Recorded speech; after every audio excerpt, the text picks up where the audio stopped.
So yun mga kababayan, no, ang haba, isang topic ang haba. So ngayon, ano masabi nyo nga po dito sa bagong video nga po ni Saldico? Yan. Yan. So, yan. Okay, so next topic tayo. Okay, kailangan natin matapos ng 20 minutes, 18 minutes. Okay, game. So, hello po kay Lucraine, kay Delia Rosario, kay Viola, kay Josephine Ventures, kay Nathan Guya, hello po. Kay Kalapating Gala, hello po. O nga pala, no, marami-rami tayo ngayon. Sa mga nanonood po sa atin ngayon, 550 po tayo. So, hindi pa po nakakapag-follow po sa aking channel sa YouTube. Ito po yung channel ko. Yan. Takeru Miyamoto. Streetwise with Takeru Miyamoto. Yan, okay. Pupromote ko lang, syempre. Sa hindi pa po nakakapag-subscribe sa channel ko, pa-subscribe din po. Tsaka dito rin po sa Birahan PH. Oo. Meron kaming bagong host. Oo. Babae daw eh. Daldal ko talaga. Okay, yan. Pag-usapan natin to next topic natin. Ano ba to? Nakalimutan ko na tuloy. Nakafocus ako kay Saldico eh. Ano ba to? Natin to. Duterte camps, slams DOJ. Okay, dito na pala tayo. Wait lang, hanapin natin to. Okay, so pangatlong topic. Okay, game. Yan, so kamusta po mga kababayan, no? So actually, no, meron bagong drama itong kampo po ni Digong. Kasi nga po, lumalabas nga po ngayon na malapit na pong arestuhin si Bato de la Rosa, kung totoo man yung arrest warrant. Okay. So ngayon, ang iniiyak ngayon nila, si Panelo ba to? Tingnan ko lang kung tama yung pagkakaalala ko. Sabi dito, okay, Duterte camps slams DOJ shortcut to ICC arrest. Okay.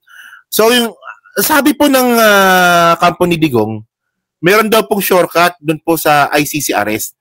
Kasi nga po, mukhang ito rin po yung gagawin din po kay Bato. So the legal team of former President Rodrigo Duterte has denounced that it called the Department of Justice to plan to adopt a shortcut, hindi to shortcut to enforce possible arrest warrants issued by the ICC describing at this grave constitutional breach and an effort to national sovereignty. So ano ba yun? In the statement released on November 12, lawyer Paulo Panelo. Si Salvador Panelo pala ito. Counsel of Duterte's daughter, Veronica, in the habeas corpus petition filed by the former president, criticized the said was the DOJ supposed quicker surrender option. There is no such animal as an option to surrender. Okay. Sabi ni Panelo yun. Diba kasi nirereklamo kasi nila mga kababayan, no?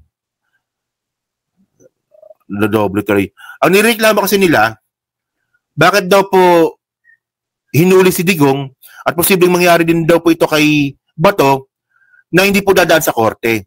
Well, hindi to kasalanan ng DOJ. Hindi po ito kasalanan ng huli kay Digong o kung manghuhuli pa kay Bato. Kasi merong batas po merong batas na kaakibat yan eh. Ito yan, no? Ano ba, ito ba yun? Tama, ito nga. Republic Act number 9851. Yung sinasabi ko nga kanina. An act defining and penalizing crimes against international humanitarian law, genocide, and other crimes against humanity, organizing jurisdiction, designating special courts, and for other purposes, related purposes. So, ito, 14th Congress ito. 14th Congress, panahon ni Gloria. Meron pong batas na pinagbasihan dito, Panelo. Ang problema lang nila dito, nakasulat Ito malinaw sa Chapter 7. Ito, jurisdiction ito Kapag meron pong isang baliw na mamamatay tao na katulad po ni Digong at nakasuhan po sa International Court, meron palang batas na kaakibat doon. So ito nga po yun. So sabi dito, tandaan nyo sabi dito, the state shall exercise jurisdiction over persons whether military or civilian. So ngayon, si Bato ba ay military o civilian? So police, civilian yun, di ba? Civilian in nature. Suspected or accused. Nakalagay linaw dito Suspected pa lang or akusado pa lang of a crime defined and penalized in this act regardless of where the crime is committed, provided any one of the following condition is met.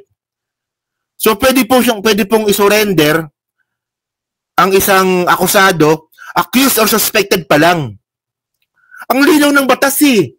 Panelon naman, natanga-tangahan ka na naman dito eh. Di ba? Ako hindi naman ako abogado. Hindi ako abogado. Pero marunong po tayo magbasa. At naintindihan po natin yung binabasa natin. Ang linaw naman dito. Oh, sabi dito, the accused is a Filipino citizen. Si Bato ba Filipino citizen? Si Digong ba Filipino citizen? Oo. Pasok sa banga. The accused regardless of citizenship or residence is in the Philippines. Si Bato ba nasa Pilipinas? Oo. Si Digong ba nasa Pilipinas nang hinuli siya? Oo. Oh. The accused has committed the said crime against a Filipino citizen. O, ito ang tanong dito. Pumatay ba ng tao si Bato at si Digong? Pumatay ba ng libo-libong tao si Bato at si Digong dito sa Pilipinas? Siyempre po, ayun nga po yung sinasabi ng kaso sa ICC. So, saksa ba nga? At ang sabi pa dito, tinan nyo pa, sabi pa dito, in the interest of justice, by the relevant Philippine authorities may dispense with the investigation or protection or prosecution of a crime punishable under this act if other court or international tribunal. Pasok na naman ang ICC dito. Pag may kaso daw po sa ibang korte o korte ng ibang bansa, basta tungkol sa genocide o pagpatay po ng kapwa tao, pasok dito sa batas na to. Is already conducting the investigation or undertaking the prosecution of such crime. Instead, the authorities may surrender or extradite. Ayan no. Ngayon, kung nirereklamo dito ni Panelo na meron palang shortcut na nangyari, magawa niyo yung batas. Kasi ang point dito, ito pong batas po na to, ito po ang nagpapatunay na hindi po illegal yung pag-aresto kay Digong. So gets na. Panelo. Kuha mo yung point. Minsan kasi may point ka pero pointless. Ayan no. Pwedeng surrender, pwedeng extradite. Depende sa mood or trip ng manguhuli. Ganun eh. Parang ganun yung lumalabas eh. Di ba? So by the way, mga kababayan, no, ayan po yung ayan po yung nireklamo ngayon ni Panelo na para sa akin, ito yung mga bagay po na madali na maintindihin. Hindi naman po kasi natin kailangan dito na magpaka-expert sa mga batas-batas. Ang kailangan lang po natin dito, intindihin po kung ano po yung nakasaad po sa mga Republic Act po na katulad nito. And by the way, mga kababayan, no, mukhang malapit na po talaga yung arrestuin si Bato kasi ito yung sinabi ng DOJ, no? Ito yung sinabi ng DOJ eh. Saan na ba yan? Ito. Tignan nyo to. There are two options available to the state under RA 9851. Yan, malinaw, di ba? Meron dalawang option. May dalawang option, di ba? And that is extradition or surrender. Theoretically speaking, the faster approach would be surrender. In fact, we are already in the process of discussing what course of action to take, whether it could be a prudent course to immediately implement the arrest, notwithstanding the fact that there is no resolution yet from the Supreme Court. Di ba? So, meron dalawang option, surrender or extradite. So, ngayon, ang kailangan gawin dito ni Bato, magmakaawa sa gobyerno. Magmakaawa siya dito sa tinatawag niyang bullshit na wag siyang i-surrender, kailangan extradite. Di ba? So, yun lang. Actually, napakasimple naman yan, pero bakit ang hirap intindihin ng mga DDS to, no? Kasi pa ang gusto po kasi ng mga DDS, yung binobola sila. Ang gusto kasi ng mga DDS, yung niloloko po sila.